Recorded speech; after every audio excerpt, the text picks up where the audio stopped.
tout cas, j'espère que vous n'allez pas me poser de questions sur est-ce que le parfum annule le ramadan? Non, ça va? Ouais, c'est fini. Quoique ça, il y en a encore. Hein. Bon, écoutez, il y en a qui se réveillent. Hein. Le Cheikh Youssouf Al-Qardawi écrit un livre qui s'appelle Taysir ou Fiqh al-Siyam. Vous entendez? Allez, le mois de Ramadan, 2 points, facilité et souplesse. Traduction. Hein. Ouais. Parce qu'il y en a qui t'ont compliqué le jeûne du mois de Ramadan. Wallah, quand vous allez regarder dans les livres des anciens, de nos fuqaha qui nous ont précédés, c'est une prison le Ramadan. Il y a des choses, mon Dieu, tu dis, c'est pas possible. Eh oui, avec le temps, le droit musulman est devenu si compliqué qu'il est devenu inaccessible. Inaccessible. On a tout compliqué sous prétexte qu'il vaut mieux prévenir que guérir. La preuve, regardez. Peut-être pas chez nous ici dans le Nord, hein, mais dans la région parisienne, les gens sont perturbés.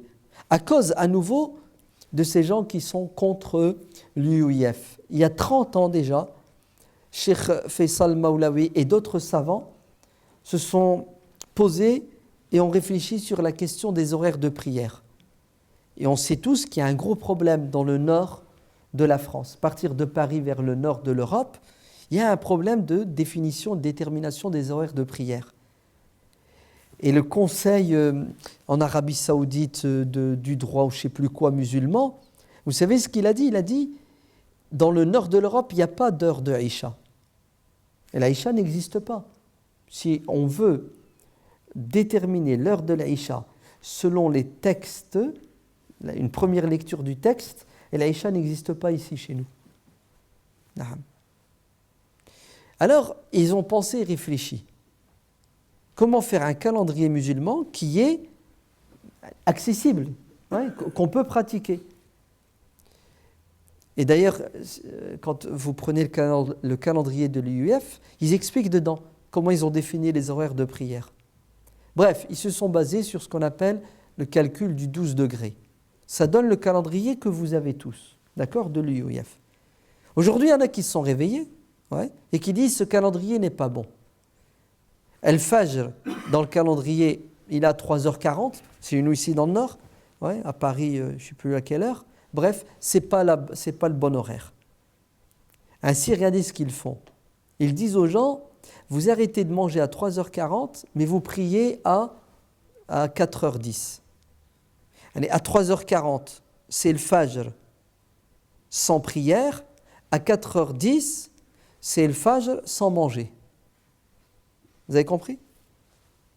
Allez, vraiment, tu perds ton sang-froid quand tu écoutes des avis comme ça.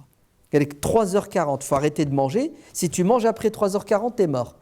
Ben, je peux faire la prière. Non, tu n'as pas le droit de faire la prière à 3h40. Oui, mais Dieu dans le Coran, il dit buvez et mangez jusqu'à l'heure de l'Fajr. Oui ou non? Non, le Fajr, il est à 4h10, donc je vais manger jusqu'à 4h10. Non, tu n'as pas le droit de manger jusqu'à le Fajr. Vous avez vu la solution qu'ils ont trouvée? Oui. Donc c'est soit vous dites que 3h40, ce n'est pas l'horaire de la prière. À ce moment-là, donnez-nous c'est quoi l'horaire. Vous dites c'est à 4h10, je mange jusqu'à 4h10. Puisque Dieu dans le Coran, il me dit de manger jusqu'à 4h10. Et voilà.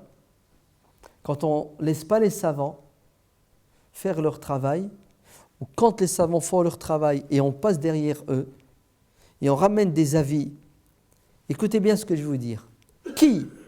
Des avis qui, dans l'absolu, peuvent être respectables, puisqu'ils sont le fruit d'un ijtihad, mais ils mettent la communauté dans la difficulté et dans le flou. Les gens sont perturbés, ils ne savent plus à quel saint se vouer. Donc pour éviter tous ces problèmes, toutes ces questions ont été pensées et réfléchies il y a déjà 30 ans. Mais malheureusement, il y en a qui ne veulent pas. C'est vrai qu'on nous le reproche souvent, on dit ouais mais vous avez toujours 20 ans d'avance, les gens ne vous comprennent pas, ils vous comprendront plus tard. Et c'est vrai, je me souviens, dans les années 80, mais ils sont là, les anciens sont là pour aller dans mon sens, on nous disait adopter la nationalité française c'est haram. Hein, se naturaliser, c'est haram. Non, on nous a dit mieux que cela. Dans les années 80, on nous disait il est haram d'habiter en France, de résider en France. Vous entendez? Et les fatwas sont toujours là, audio ou oral ou écrite. Haram de vivre en France. Ces mêmes personnes ou cette même tendance qui te disait haram de vivre en France il y a 30 ans, il y a 20 ans, aujourd'hui ils disent non, tu peux vivre en France. Alors que nous, quand on disait ça il y a 30 ans, ils nous disaient vous êtes des égarés, vous êtes des vendus. Il y en a même un, je me souviens, il nous avait dit vous êtes payé combien pour dire ça? Ouais. Vous êtes payé par le ministère de l'Intérieur, par l'État français pour répandre ce discours citoyen. Donc, quand on disait on est français, on est citoyen français, de nationalité française, on disait c'est haram. Aujourd'hui, le haram est devenu halal chez eux. Ils n'en parlent plus, hein. C'est acté, c'est autorisé. Il y a 30 ans, quand on leur disait il faut être citoyen engagé, il faut voter, il faut se présenter pour être des élus, haram. Okay? Aujourd'hui, certains, pas tous, parmi eux disent c'est halal. Et vous verrez que les autres vont bientôt monter dans le train. Et c'est toujours comme ça, subhanallah. Toujours 20 ans, 30 ans de retard. Et en vérité, cette manière de penser, de voir les choses, ne fait que ralentir l'évolution et la cohésion de la communauté musulmane. Très bien. Tu voulais dire? Salam alaikum. Alaykoum salam. J'ai deux petites questions en fait. La première? La première, c'est est-ce que ça ne dépasse pas le cadre des musulmans de France Très bien. Je t'ai entendu, bien sûr que ça dépasse plus ou moins le cadre du musulman de France, plus ou moins. Parce que faute de ne pas pouvoir unir la communauté au niveau international, unissons-la au niveau national, n'est-ce pas? Et qu'est-ce qui nous empêche de nous unir, nous, au niveau national? L'année dernière, on était unis. L'année dernière, les composants du CFCM se sont entendus sur une règle. S'ils l'avaient respectée jusqu'au bout, on était sortis de la cacophonie ramadanesque. Malheureusement, il y a eu de la félonie, de la trahison. Il y a eu un revirement de situation. Donc, rien ne nous empêche de nous unir au niveau national. Maintenant, c'est évident qu'il y a des interférences étrangères, bien sûr. Je vous l'ai dit, il y a des gens en France, on s'assoit avec eux, on discute avec eux, on se met d'accord, le lendemain, ils changent d'avis. Pourquoi ? Parce qu'ils ne sont pas maîtres de leur destin. Le lendemain, ils rencontrent leurs supérieurs, les ambassadeurs respectifs, et les ambassadeurs leur disent ça c'est bon, ça c'est pas bon, ça on accepte, ça on n'accepte pas. On revient à la table et on remet en question ce sur quoi on s'est mis d'accord la veille. Pourquoi ? Parce que leurs supérieurs politiques en ont décidé autrement. C'est-à-dire, vous parlez avec des gens qui ne sont pas libres de prendre des décisions. Quand vous parlez avec eux, ils sont sincères pour la plupart, ils sont honnêtes. Tu parles avec eux, tu discutes avec eux, tu arrives à les convaincre. C'est pas compliqué de convaincre les gens sur cette question. Wallah, écoutez, vous savez ce qui se passe ? Le lendemain, ils subissent des pressions. La preuve, ils ont subi une pression cette fois de la part du peuple. Ils n'ont pas subi de pression de la part de leur autorité respective. Non. Ce sont les gens dans les mosquées qui n'ont pas accepté les directives. Et sous prétexte qu'on ne veut pas de problème dans la mosquée, on veut que tout le monde soit d'accord, donc on cède. Mais en fait, on n'a pas mis tout le monde d'accord. On a cédé à la pression d'un groupe. C'est parce que les autres, les partisans de l'autre opinion sont gentils. Ils se taisent, ils ne disent rien. Vous savez, il y a des frères qui disent on ne veut pas de fitna dans la mosquée. C'est quoi la fitna ? C'est celui qui crie le plus fort qui l'emporte. Tout simplement. C'est une question de décibels chez les musulmans. Ouais, tu arrives à la mosquée, tu dis aux gens on jeûne samedi. S'il y a 10 qui crient, le responsable a peur d'une contagion, c'est ça ? Ça se termine en bagarre, en coup de couteau. Tout de suite, qu'est-ce qu'il dit ? Stop, c'est bon, vous avez crié, c'est bon, je vous ai entendu, on jeûne demain. Il suffirait que 10 autres se lèvent, crient en disant le contraire, Là, il va dire, oui, c'est bon, on jeûne demain. Et les autres recommencent. Vous avez vu? Regardez, c'est terrible hein, ce qui se passe dans le niveau de la communauté. Alors qu'on a choisi des responsables, il y a des élections, assemblée générale, vous êtes élu pour 2 ans, 4 ans. Bah, écoutez, si je vous ai choisi, c'est que je vous fais confiance. Point final. Rendez-vous dans 4 ans. On fera un bilan moral, financier. Et si on ne veut pas les reconduire parce qu'ils sont nuls, bah on les change, on met d'autres personnes. Maintenant, au niveau international, bien sûr que les musulmans ne s'entendent pas sur le début et la fin du mois de Ramadan. Et j'ai envie de vous dire, ce n'est pas la fin du monde, quoique c'est grave.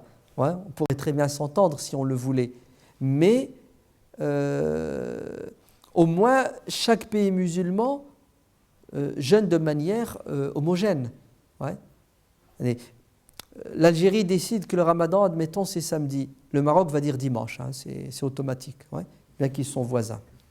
Oui, pour vous dire que parfois c'est politique, hein, c'est l'identité culturelle malikite. Ouais, on veut se différencier des autres. Et c'est une aberration, parce que le Maroc est soi-disant malikite. Les malikites ne reconnaissent pas l'avis des chafi'ites qui dit que la vision doit être locale. Les malikites sont pour la ibrata bi ikhtilaf al-matali'. C'est-à-dire, quel que soit l'endroit sur terre où le croissant a été vu, les malikites disent que nous devons jeûner. Mais les malikites du XXe siècle sont en contradiction flagrante avec le malikisme. D'ailleurs, il y a un grand cheikh marocain qui s'appelle Ahmed Ben Saddiq al-Ghomari, il a écrit un livre de 160 pages pour dire aux savants marocains et aux autorités marocaines, vous êtes à côté de la plaque. Et pendant 160 pages, il les fustige en leur disant, tout le madhab malikite est contre vous. Mais on a une époque où l'imam Malik, on l'utilise quand on le veut. Ouais. La preuve, on nous dit la majorité des savants a dit. La majorité des savants a dit qu'il fallait jeûner samedi. Puisque la majorité des savants disent qu'il faut jeûner, non pas selon une vision locale, mais une vision beaucoup plus large. Et le Yémen a vu le croissant le vendredi, donc on devait jeûner samedi, selon la vision. Mais non, la majorité, c'est quand ça nous arrange. Ouais. Le malikisme ou le chafiïsme, c'est quand ça nous arrange. En fait, il y a une dimension qui est très passionnelle dans cette histoire, très passionnelle et très partisane. Et puis il y a une dimension qui est du domaine de la haine. Ah oui, il y en a, ils ont la haine de l'UIF. Hein. Il y en a, ils ont la haine de l'UIF. Il ne faut pas que ça vous étonne. Hein. Vous savez pourquoi? Parce qu'il n'y a que celui qui travaille qui subit les critiques. Logique. Et vous savez ce que c'est qu'une critique? Une critique, c'est quand tu fais du bien, je te dis tu fais du bien. Quand tu fais du mal, je te dis tu fais du mal. C'est ça une critique. Mais chez nous, les Arabes, critiquent, c'est uniquement quand tu te trompes. Ah, il m'a critiqué. Ah, mais il m'a critiqué, ça veut dire qu'il a mis en évidence mon erreur. En vérité, non. Une critique, c'est mettre en évidence ce qui a été et ce qui n'a pas été. D'accord?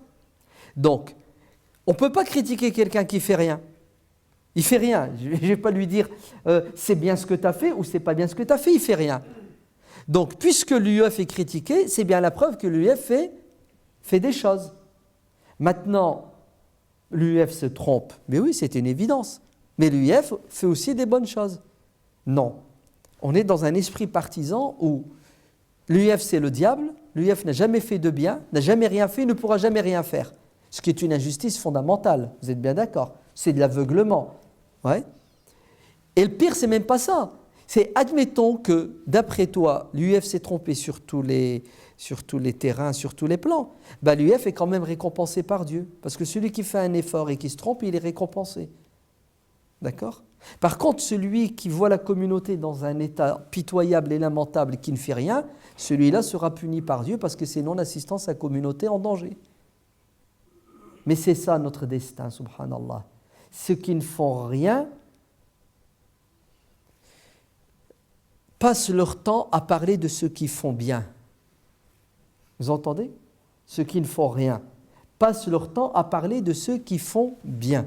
C'est une vérité, une réalité. Alors, ce n'est pas le moment de faire l'étalage de tout ce que l'UEF a fait de bien. Je réserve ça pour une autre fois, Inch'Allah.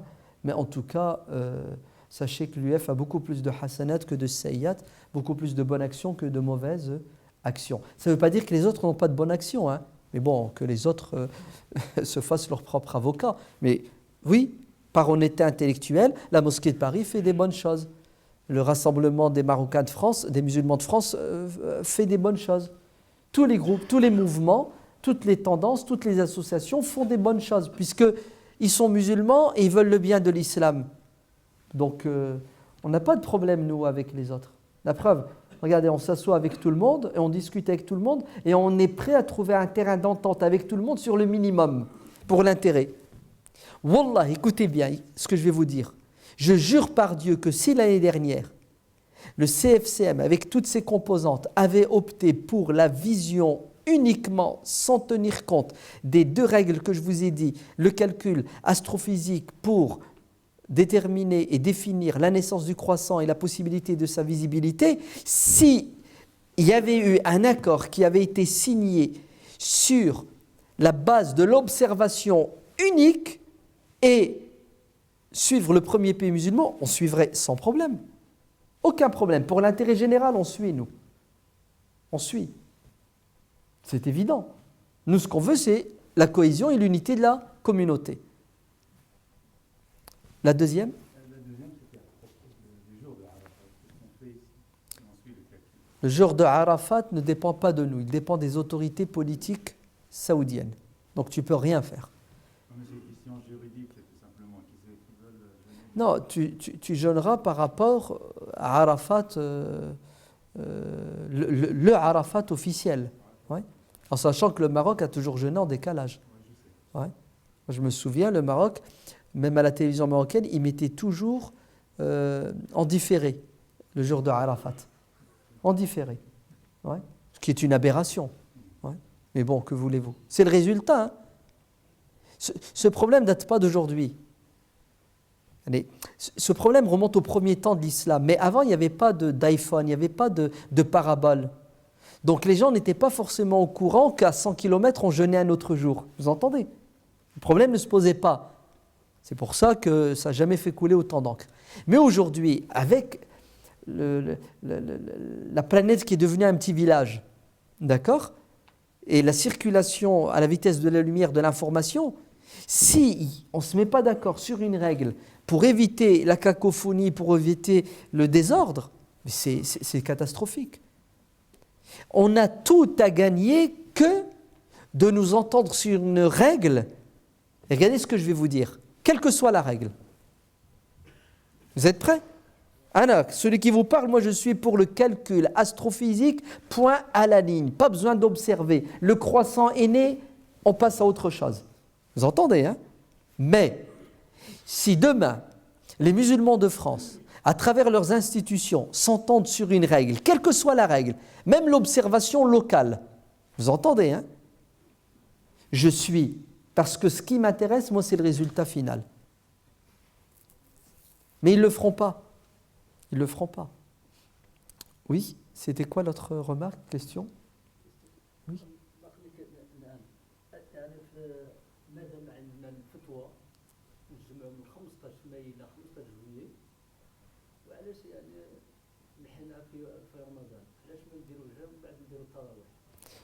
Donc le frère parle de la problématique des horaires de prière en été, surtout l'heure de l'Aïcha, qui est très tard, n'est-ce pas?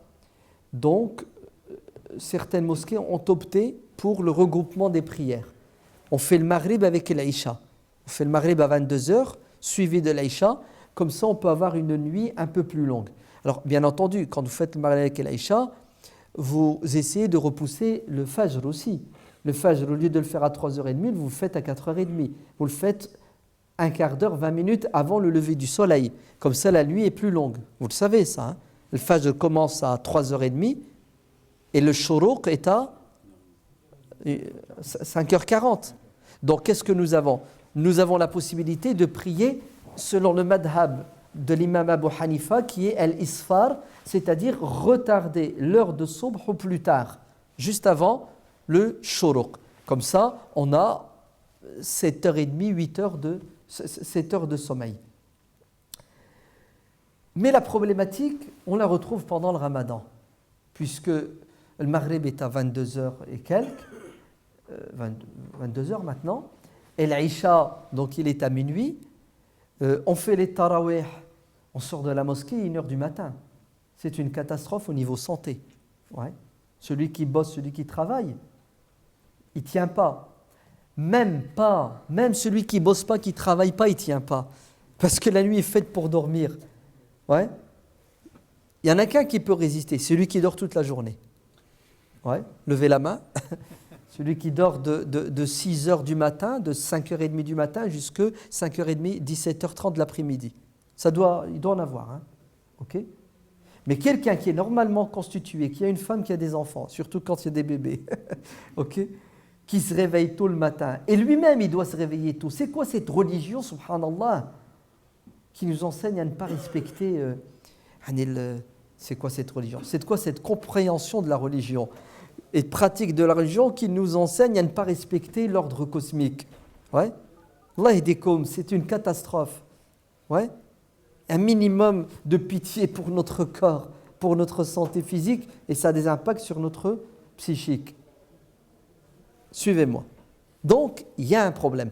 Et le problème, nos frères belges le connaissent, puisque les Belges se sont entendus sur un calendrier catastrophique. Et l'Aïcha, à 1h15 du matin, elle Fajr, je crois que c'était à 2h moins quart, moins 10, comme ça. Vous entendez ? C'était ça, hein, ils se sont mis d'accord sur ça. Alors, bien entendu, plus on se rapprochait de l'été, plus ils savaient que leur calendrier, il allait battre de l'aile. Ouais. Effectivement, l'été arrivé, ils se sont retrouvés face à quoi? Face à une problématique. Mais comme ils sont belges, ils ont trouvé la solution. Non mais, je le dis avec amertume, hein. Écoutez bien, ils ont sorti un calendrier spécial Ramadan, où vous avez donc l'heure de Sobh, de Dohr, l'Asr, le Maghrib et l'Aïcha. C'est ça, 5 prières? Non. Les Belges, ils ont trouvé une 6e prière. Ouais. Dans ce calendrier, vous avez l'heure de l'Aïcha, ouais, et un 2e Aïcha.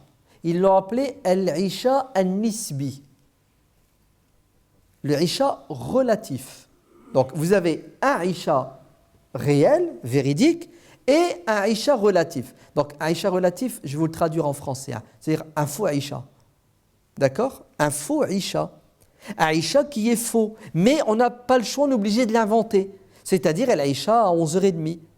Parce que si tu laisses l'Aïcha à 1h15, ouais, l'Aïcha, Tarawih, Al-Fajr, t'es cuit.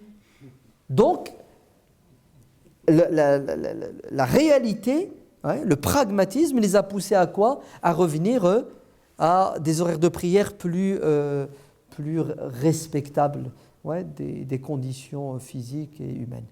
Donc, le problème existe pendant le Ramadan. Il y a des mosquées où les gens, à 1h15, sortent de la mosquée. Alors, je ne vous parle pas des problèmes de voisinage. Ça va? La catastrophe. Ouais, si vous attendez Ramadan avec plaisir, il y en a, Ramadan, c'est une souffrance. Puis en plus, on adore parler sur finir les invocations sur le trottoir. Ouais. Je ne sais pas de quoi parlent les gens à 1h du matin sur le trottoir. Wallah, mettez-vous à la place de nos concitoyens non musulmans qui vous entendent discutailler à 1h15 dehors. C'est terrible. Hein. Au nom de quoi? Au nom du Ramadan. C'est bien le Ramdam, hein, comme dit le dictionnaire français. Le bruit que font les musulmans les nuits du Ramadan. Wallah, c'est une honte. C'est une honte. C'est les bénédictions pour certains et les malédictions pour d'autres. Il faut trouver une solution. L'UIF, pragmatique et réaliste, qui tient compte de toutes ces données, a proposé une solution. Faites les tarawih avant la prière de l'Aïcha. D'accord? Le Maghrib est à 22h et l'Aïcha est à 24h. Vous venez à la mosquée 1h15 après la rupture du jeûne. Vous faites les tarawih, vous faites l'Aïcha, vous rentrez chez vous. Voilà, c'est une solution. Et il vaut mieux faire cela que de faire les tarawih après l'Aïcha et finir à 1h du matin. Ne serait-ce que pour notre équilibre, notre santé, notre repos. Mais il y a une autre solution qui est encore beaucoup plus simple, beaucoup plus accessible est beaucoup plus réaliste. Vous ne faites pas le maghrib à 22h, vous restez chez vous, vous mangez, vous venez à la mosquée 1 heure après, à 23h pile. Vous faites le maghrib, le isha, les tarawih. Le tout en 45 minutes, et salam alaikum, vous rentrez chez vous. Voilà, c'est une autre solution pour faciliter la pratique, au moins encore pendant 4-5 ans, en attendant que nous quittions les horaires d'été. Mais bon, vous suivez votre mosquée, n'est-ce pas? Quant à celui qui est épuisé et fatigué, vous savez tous que les tarawih sont des prières surérogatoires qui ne sont pas obligatoires, qui sont recommandées, certes fortement recommandées pendant le ramadan, mais Dieu n'impose que ce qu'une âme peut porter. D'ailleurs, vous pouvez compenser, si vous n'arrivez pas à faire les tarawih, ce manque de hasanat avec d'autres actions.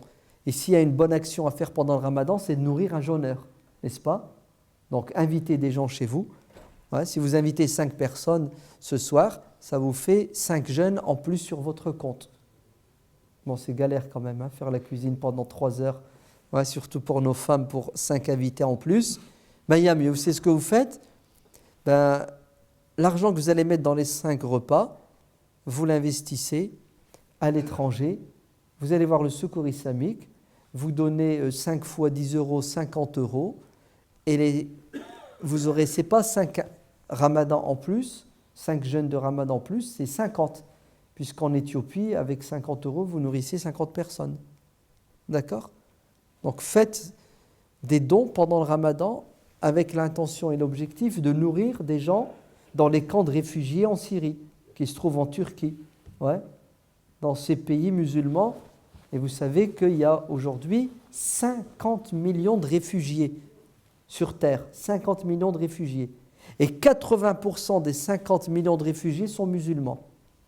Ça va, on bat le record au moins dans quelque chose. Ouais. 50 millions. 40 millions sont musulmans. Ouais. Et ils attendent votre générosité. C'est tout? Plus de remarques, plus de questions, plus de critiques? Oui. Allahu Akbar. Donc il y a 80 personnes tous les soirs ici qui rompent leur jeûne. Participez. C'est-à-dire, venez aider ceux qui préparent le repas, les jeunes, Allah yabarak fikoum, vous serez récompensés. Venez servir, vous serez récompensés. Si vous servez 50 personnes, vous avez 50 jeunes. Si vous dites, je prends en charge le repas de samedi, combien que ça coûte? 300 euros? 300 euros, ce sont les miens. Ça vous fait 30 jours de jeûne, plus 80, 110 jours. Qu'est-ce que vous voulez de plus? Fadlo, votre paradis est là-bas derrière la mosquée dans la cuisine. Oui, tu voulais dire? Par rapport au tarawih, est-ce qu'il y a des écrits, des hadiths qui disent que ces prières-là doivent être faites après l'Aïcha? Les tarawih, par coutume, sont faites après l'Aïcha. Oui, bien sûr. Oui, c'est logique. La prière de la nuit commence après l'Aïcha. Mais le soleil se couche après le Maghrib, donc la nuit commence avec le Maghrib. Et comme on est dans la difficulté, quand il y a une difficulté, il faut absolument apporter une facilité. Ad-darura tubihul mahdura. Même si c'est déconseillé de faire le tarawih avant l'Aïcha, parce que nous sommes dans la difficulté, ce qui est déconseillé ne le sera plus. C'est ça qu'il faut que vous compreniez. Ouais? Quand il y a une galère, on apporte une dérogation. Ouais? Allez, vous rêvez, si vous croyez que l'objectif de la religion, c'est de nous faire souffrir. Yuridu Allahu bikumul yusra wa la yuridu bikum al-usr. Dieu vous veut la facilité, il ne veut vous pas la difficulté. Wa ma ja'ala alaykum fi ad-din min haraj. Dieu ne vous a pas mis de gêne dans la religion. Dites-moi qu'il n'y a pas de gêne de faire tarawih après l'Aïcha pendant 45 minutes et sortir de la mosquée à 1h du matin. Vous voyez, vous êtes tous d'accord que c'est une galère. Il faut le reconnaître, c'est humain, nous sommes limités. Donc, sortons de la gêne et de la galère. Je vais être extrémiste, on ne fait même pas tarawih. Et alors? Les tarawih, elles sont là-bas dans la cuisine, nourris 80 jeûneurs et à faire classer. Alors faisons des tarawih qui correspondent à notre état. C'est quoi notre état? La nuit est trop courte et 18 heures de jeûne, c'est dur, mon frère. Il faut le reconnaître, subhanallah. 18 heures. Il y en a qui jeûnent plus que 18 heures puisque le matin, ils n'arrivent pas à manger. Ils ne se réveillent pas tellement ils sont fatigués. Ça veut dire qu'ils jeûnent pendant 22 heures. Est-ce que vous savez ce que c'est ne pas boire et ne pas manger pendant 22 heures? C'est vrai que pour Astaghfirullah, j'ai fait encore dire une bêtise. Pour une catégorie de musulmans qui ne bossent pas, qui ne travaillent pas, qui dorment toute la journée, c'est possible. Ouais. Mais pour ceux qui ont une activité physique, Wallah, c'est dur, c'est pas évident. Que Dieu nous donne la force et arrêtez d'alourdir le fardeau. Allégeons-le. Sous prétexte que la sunna a dit, le fard a dit. Le fard, c'est Dieu a dit dans le Coran, pas de gêne dans la religion. Donc, le Coran passe au-dessus de la sunna. Et si la sunna des tarawih me met dans la gêne, le Coran me dit, vire la sunna des tarawih. Et tu vois qu'on est gentil, on ne l'a même pas viré, on l'a juste déplacé. On l'a mise avant l'Aïcha. Logique ou pas logique? Wallah, il y en a, on dirait que plus tu souffres, plus c'est religieux. Plus tu galères, plus c'est musulman. Non, je suis désolé. Ce n'est pas la règle. La règle, c'est la facilité, la souplesse. C'est l'accessibilité de la religion à tout le monde. L'imam doit prier selon le plus faible, selon le plus âgé, selon celui qui est malade, selon celui qui est pressé, selon celui qui a un travail. Le chef d'orchestre dans la mosquée, ce n'est pas celui qui est en pleine forme, c'est faux. C'est celui qui est le plus fatigué, c'est lui le chef d'orchestre. C'est pour ça qu'il faut sortir de cette idée, il faut finir le ramadan en entier dans les prières de tarawih à la mosquée. Non. Tu veux prier, rentre chez toi, prie. Tu veux lire le Coran en entier, rentre chez toi, lis-le. Seul, loin du regard des gens, loin de l'ambiance de la mosquée. Les tarawih ne doivent pas dépasser 20 minutes. Nous, on est toujours dans la quantité, on oublie la qualité. Lis peu, lis-le bien, facilite la prière aux gens, et s'il y en a qui ont encore la pêche, qu'ils aillent prier chez eux. C'est bon? Mais écoutez, si vous n'avez plus rien à dire, qu'Allah nous donne la force de tenir, parce que, ouais, c'est que le début. Et oui, n'oubliez pas aussi une question qui fait couler de l'encre et de la salive, bien que la salive, il n'en reste plus beaucoup. Mais vous inquiétez pas que les réseaux sociaux, ça discutaille sans limite, puisque les musulmans n'ont rien à faire. Donc ils passent leur temps sur la Facebook et Twitter, ouais, à dénigrer tel savant, à excommunier tel autre, ou à parler de ceux qui bossent, de ceux qui servent 80, 100 repas tous les jours, en disant ils sont égarés parce qu'ils font les tarawih avant l'Aïcha, alors que les 80 repas tous les jours sont bien plus méritoires que les tarawih. Quoi qu'il en soit, la zakat al-fitr, versez-la de suite, n'attendez pas la dernière heure, Allah barik fikoum. Et bien entendu, vous la versez en monnaie sonnante et trébuchante. Non, même pas. Ouais. Via Internet, vous faites un virement. C'est ça? Virement de compte à compte. Vous virez au CBSP, Comité de bienfaisance et de secours au peuple. Puis vous savez ce qui se passe en Palestine en ce moment, non? Vous êtes au courant.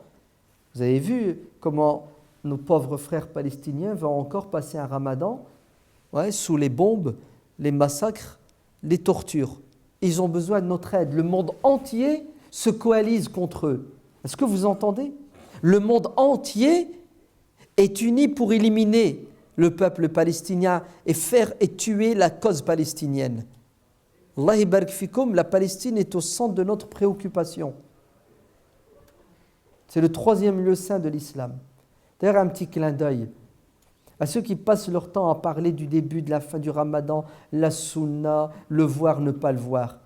Le fard de la sunna, c'est d'aider vos frères qui meurent de faim. Si vous dépensiez autant d'énergie à faire ce que l'UEF fait à travers le secours islamique, le CBSP, à sauver des vies humaines partout, en nourrissant des millions d'êtres humains, d'orphelins, de femmes veuves, en construisant des hôpitaux, des mosquées, etc., wallahi, rien que ça, c'est suffisant pour témoigner en votre faveur le jour de la résurrection.